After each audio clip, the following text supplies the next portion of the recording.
reason we're here today is because we've seen a reservoir mixer being installed in the reservoir. First time United Utilities has done this. The main driver behind this project is the Haweswater Aqueduct outage, which is happening around October time. We have to get the water from the reservoir into through the treatment works, and we've not been able to do it because of the algae.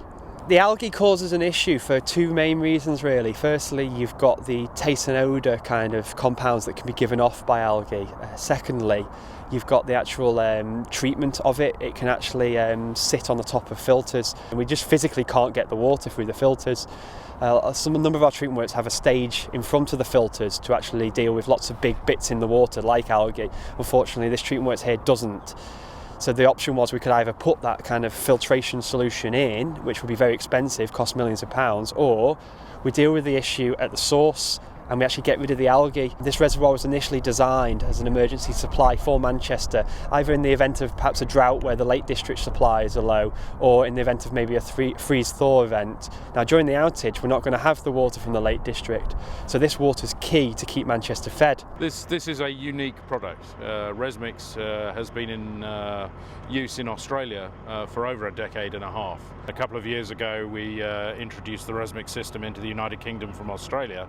And part of the interest of that introduction came from United Utilities. We identified that Heaton Park Reservoir was a project that they wanted to consider as a matter of some urgency. The mixer, in a sense, is quite a simplistic solution. It's essentially just a stirrer. If you imagine like a cup of tea, so you've got a cup of hot water and you put a tea bag in it, and the tea bag could be the oxygen in the water, it could be the temperature, and if you just dip it in and leave it at the top, it's not going to circulate in it. So what you usually do is put a spoon in and stir it up. So you're taking this oxygen-rich water that comes from the atmosphere and you're putting it down to the bottom where the problems within these reservoirs occurs. It's a very slow moving propeller that just gently agitates the water, pushes it down from the surface to the bottom and lets it come up round the side, and in a sense just keeps all the water stirred and keeps it mixed so that the reservoir's nicely brewed, you could say.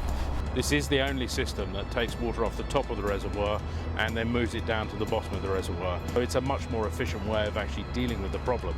And in Australia over a decade and a half, it's proved itself to be very effective.